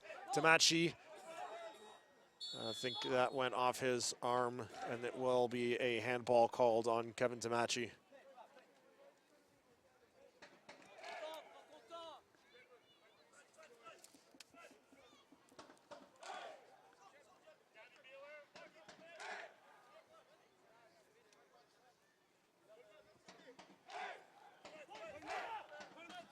Since the goal in Montreal taking the lead, you've seen the pace of the game slow down quite significantly. And Paulman will take as much time as he can before lofting this free kick forward. Uccello and Morelli, a couple of undersized players, will come together. Morelli able to get just a little bit more elevation there and head it towards goalkeeper Quillen Roberts. And it looks like Jolie is having some words for Roberts, telling him to play it forward, and isn't that the pot calling the kettle black right now from Charles Jolie?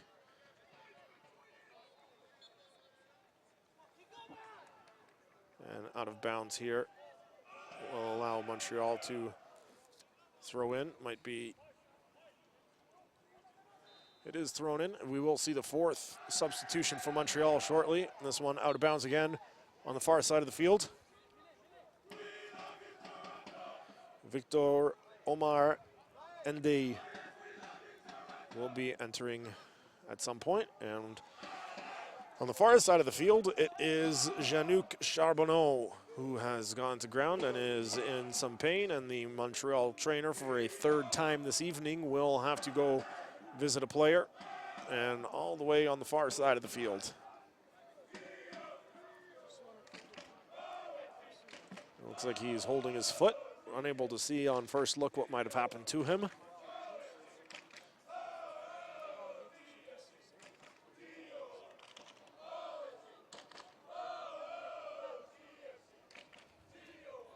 So about 12 minutes until we hit out of time here in Toronto, and Toronto FC2 still looking for the first goal at the Ontario Soccer Centre. And Chantal, what do they need to do in these final 12 minutes to be able to put themselves on the board? What they started doing in the first half, they were able to make tic-tac-toe passes through Montreal's defense as well as the middle, and that's something that they're going to have to try and do again. And they were creating the opportunities, but then it was the lack of capitalizing on them. So quite simply, go back to how they started the game, connect on passes, and keep trying to shoot, and hopefully they'll get a lucky break. Fabrizi will head this on back towards Quillen Roberts.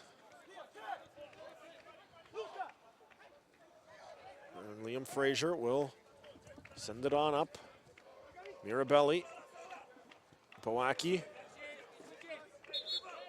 And now the substitution will be made, and it will be Number 63, Charles Joly. Another scoring threat for Montreal is off, so Joly and Rigi, two of the Montreal leading scorers, are out of this match. Victor Ende has entered for Montreal. Chantal, what are you seeing from Toronto in terms of off-the-ball movement here in the second half? It looks like that has slowed down for them a little bit as well. It has, but then it seemed like 10 minutes after they were scored on that they kind of stepped it up again. You saw a little bit of fire lighting under them again, but it just comes with working as a unit, and they're still young, and it's something that they've been working on in this whole season, but now it's the second half of the season. You want to kind of see those things improve, and quite frankly, it's been 4 games here at home, and it's slowly getting better, but it's not getting good enough. Kevin Tomachi trying to run onto that, was able to possess momentarily, but then pushed out of bounds.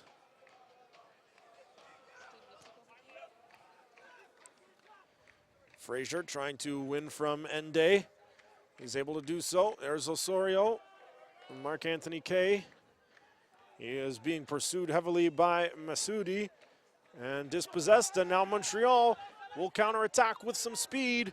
Montreal pushing forward, right into the box. There's a strike, it's blocked, and it's up over the goal, and will go out for a corner.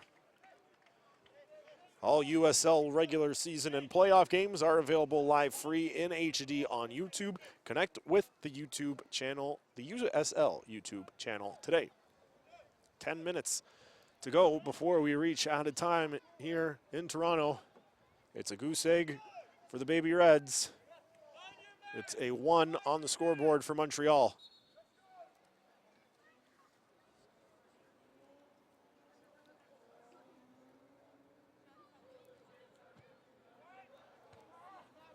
A corner is right off the head of Fabrizi. There's a long strike from Dominguez and blocked by the Toronto defense. Played in once more, and Fabrizi able to get a head on it. He will run over to try and save the corner, but he cannot. And this will go out for a corner kick to Montreal. I believe this is number 5 for them this evening. The second one in the last 90 seconds.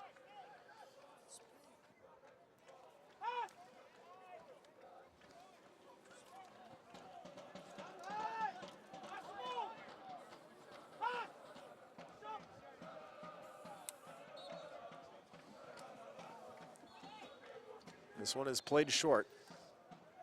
And a yellow card here to Montreal. Perhaps a little bit of time wasting deemed by the official. And now they will play it forward.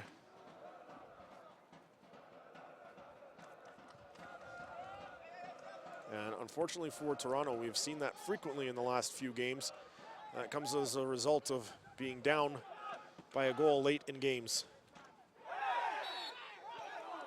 And there's a foul on Fabrizi against Fabio Morelli, and it will be a free kick to Montreal. And Mirabelli and Uccello are there arguing with the Montreal players. It's John Dincoda who's holding the ball and talking to the official.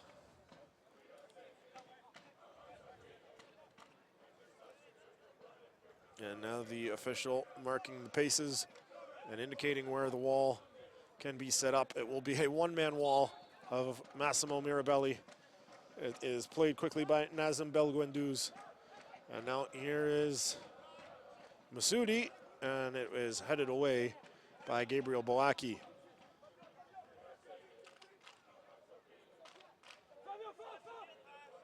That's chipped to Masudi. He tries to chip it forward for his teammate.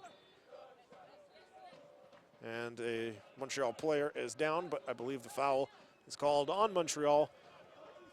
And this will give Toronto the opportunity they are looking for to repossess the ball with their own control. And will give them the freedom to do what they want as they start to push forward. Quillen Roberts will take the goal kick, the free kick rather, from inside the box. Liam Frazier at midfield. There's Osorio, That's Anthony Osorio in the lineup tonight. No sign of Nicholas just yet. Montreal number 62.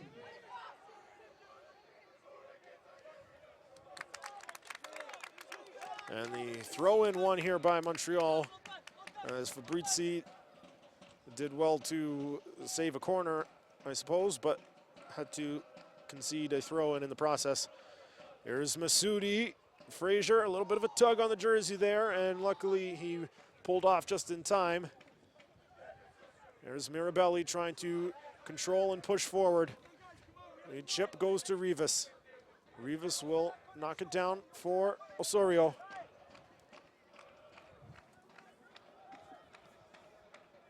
Here's Uccello.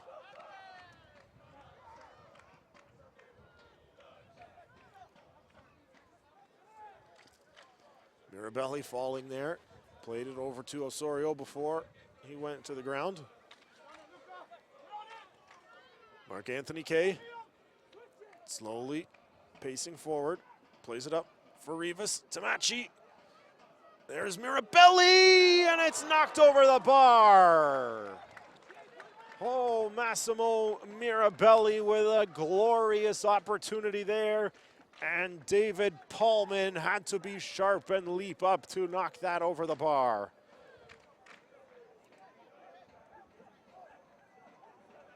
Tremendous effort from the Montreal keeper.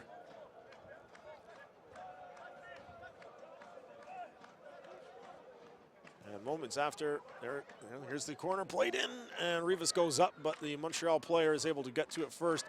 Malik Johnson is taken down. He is unhappy with the lack of response from the official. This is played dangerously there by Roberts, and then he is interfered with by Ende. And Quillen Roberts with some bravado there to be that far out of his area. Substitution for TFC2, exiting the match, number 44. And we see Nicholas Osorio will enter now. And Mark Anthony Kay will be taken out for the final 3.5 minutes plus stoppage time. So as of right now, you really just have two defenders who play this position on right now, and you can tell that Bent really wants his team to get on the board. And if they're given a free kick or a corner kick deep, I wonder if we see Quillen Roberts pushed forward. We saw that on the opening night here at this stadium 2 weeks ago. And it would have worked out. It's just unfortunate they just missed it, and then it was a counterattack that was... Counterattack was put in by the Pittsburgh Riverhounds, traveling the length of the field. The defender tapping it home inside the 6-yard box, coming all the way from his own 6-yard area, and a tough luck goal conceded on Alex Bono. Foul there against Anthony Osorio, and then he pounds the ball out of bounds, and we'll see if he is cautioned. It looks like the referee is going to the book, and have to wonder if it was the infraction on the player or the response of aggression afterward that earned that yellow card.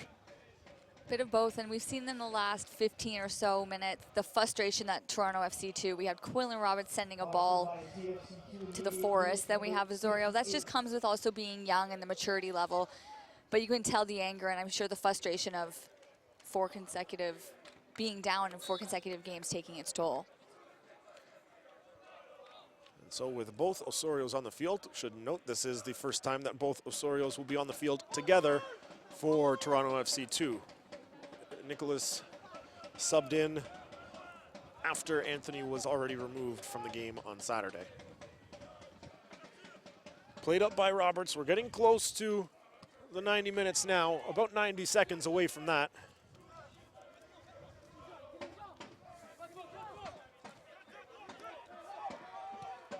Montreal player taken down, nothing signaled from the official, and Toronto will counter, and Tamachi unable to find Mirabelli, and the frustration evident there. Another substitution here from Montreal.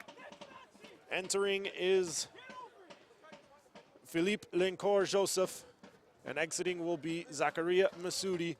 tonight's goal scorer and another Montreal player down on the ground. It is Marco Dominguez this time. And the referee is right there watching things closely, determining the level of injury here and how to proceed appropriately.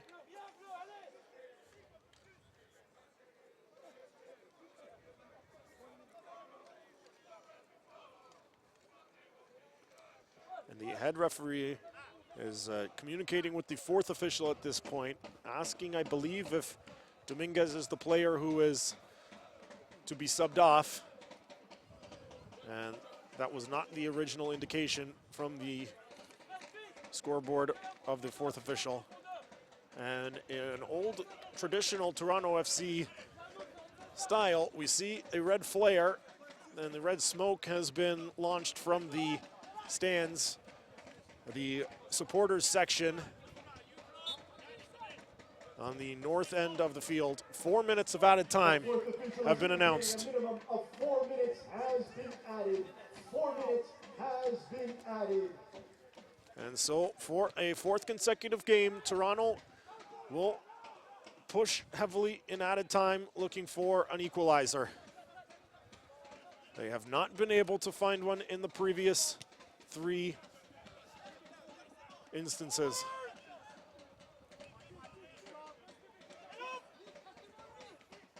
Quillen Roberts has grabbed that and will boot it heavily. Push in the back there comes from Tamashi against Dinkota. No worse for wear, and they play on.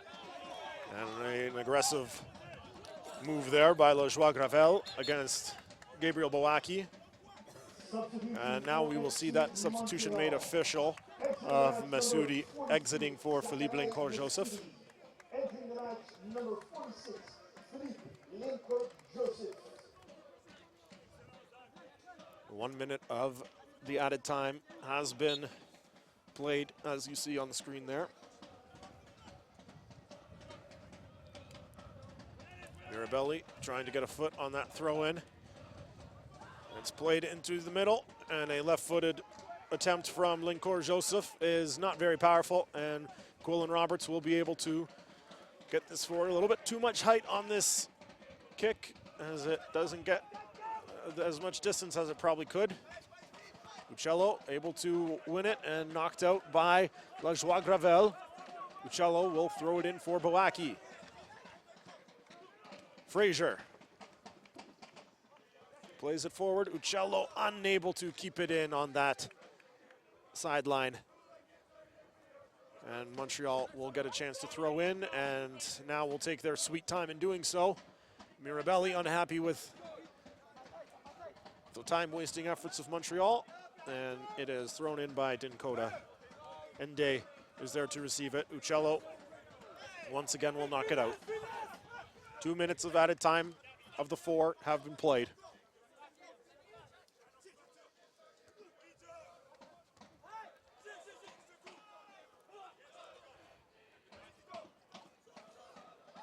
Frazier with a little bump there on Lincourt-Joseph, and he is unable to find Nicholas Osorio cleanly. Uccello has that taken away. Mirabelli, tremendous ball pressure here from Montreal, attacking Toronto, not allowing them any space offensively. And as we approach 3 minutes of added time played, the window is closing for Toronto. They are quite close to being shut out for a 4th consecutive game. And Montreal is looking for some insurance. Johnson played for Uccello. Long on the right side for Mirabelli, just too long. And this is played by Gaffrard into the out-of-bounds Forest. Mirabelli for Bowaki. Does Toronto have a last-minute equalizer? Frazier, not a great attempt there. And now he's gotten physical with the Montreal player right at midfield, and he has whistled for it. And I'm not sure we're going to see Toronto get another opportunity to push forward, as we are right at about that 4-minute mark. And that was indicated by the referee. Gaffard will boot forward off the head of Osorio to Edwin Rivas. And there it is, the final whistle. Montreal with their first road victory of the season. They come into Toronto and they have taken 3 points in this installment of the 401 Derby. It's revenge from 4 months ago when Toronto marched into Olympic Stadium and defeated Montreal in their first ever USL game. And for Toronto, what more can you say? The offensive woes are reaching catastrophic levels right now. 4 consecutive shutouts against at home, and just 1 goal over their last 8 contests. And Chantal, quite simply, the offense just, again, was not there. Tonight wasn't a bad showing. There were times the team shined, they were playing proper football, but the breakdown still happened, and that's when they get scored on. And that's something that they have to start focusing on more, and learning that the breakdowns are going to be when things like this happen. The goal by Montreal was obviously a gorgeous goal, and it wasn't any mistake by the defense, but Montreal did a great job afterwards, shutting it down and just kind of playing a strong defensive game. TFC created more opportunities than they have in the last 3 games, so that is something that they can be proud of and look forward to and build off of for Friday's game. Now, in the first quarter of an hour, they did have a lot of good ball movement. They were generating shots towards goal, and as the game moved on, those opportunities seemed to be there less. I'm sure it's a combination of both, but was it more of Toronto not being able to continue that offensively, or more of Montreal stepping their game up defensively? I think in the second half, Montreal came out stronger, but I think in the first half, Toronto FC played more the style that Ben likes. Create the opportunity, start shooting more, start shooting from not only a perfect shot, but we saw it in the first 5 minutes. They had at least 5 or 6 opportunities that they could be dangerous. But I think in the second half, unlike the game they had on last Saturday, the first half they came out way stronger tonight than they did the second half, and that's when Montreal took over. So there you see the final score once again, 1-0 FC Montreal over Toronto FC 2. And it is a goal from Masudi in the 53rd minute. We will be back with you on Friday evening. The Charleston Battery are in town in a rematch of Toronto FC 2's first ever game as a franchise. It was in Charleston back in March, and Toronto FC 2 fell by a score of 3-2 in that game, so they will look to even the score with their Eastern Conference rivals on Friday. Kickoff is slated for just after 8 o'clock, and we will be here to bring you all of the action. We hope that you will join us then. On behalf of Chantal Blais, our entire production and technical crew, I'm Matt Antonio. Thank you for joining us this evening, and have a wonderful Tuesday night. We'll see you back here on Friday.